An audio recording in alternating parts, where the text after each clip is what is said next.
प्रकट होकर के और भगवान ने इनको दर्शन दे करके बताया कि ये तुम्हारा तीसरा जन्म है और मैं तीसरी बार तुम्हारा पुत्र बन करके आया हूं। मैं अगर तुम्हें चतुर्भुज रूप में दर्शन नहीं देता तो तुमको ये पता नहीं पड़ता कि ये तुम्हारा तीसरा जन्म है, और इसलिए अब मैं बालक रूप धारण करूंगा, लेकिन मुझे लीला मथुरा में नहीं करनी। तब बोला मुझे लीला जो करनी है वो करनी है गोकुल में और वृंदावन में।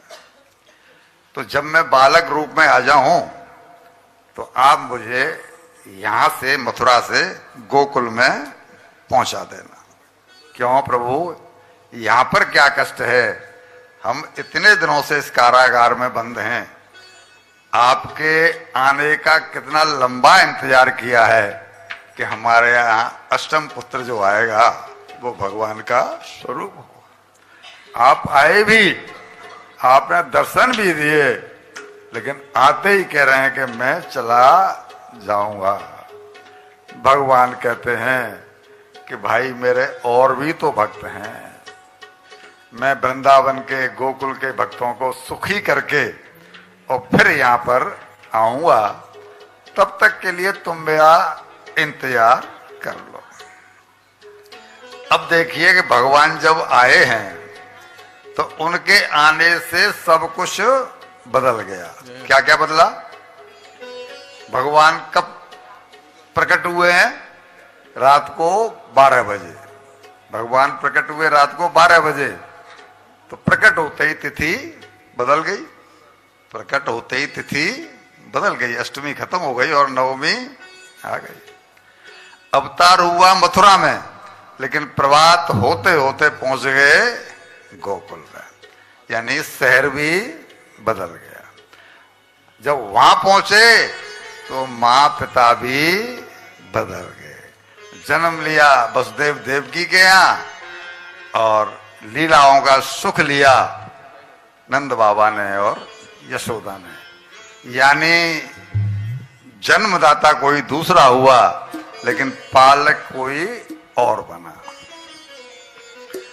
तो अब ये कहते हैं कि मुझे चूंकि लीलाओं का सुख गोपियों को देना है, ये मेरी सारी भक्त हैं, ऋषि मुनियों को देना है जिन्होंने गोपियों के रूप में ब्रज में जन्म लिया हुआ है, इन सबको सुख दे करके मैं आऊंगा वापस, लेकिन तब तक के लिए आप मुझे यहां से भेज दो, ले करके मुझे और गोकुल में छोड़ाओ।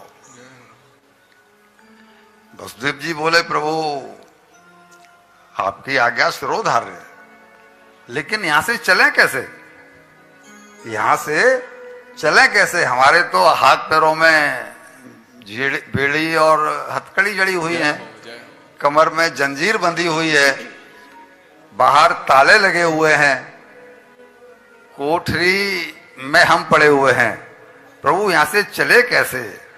भगवान कहते हैं कि तुम मुझे केवल अपने सर पर बिठा लो, मेरे सर पर बैठते ही 10 दिशाएं तुम्हारे अनुकूल हो जाएंगी।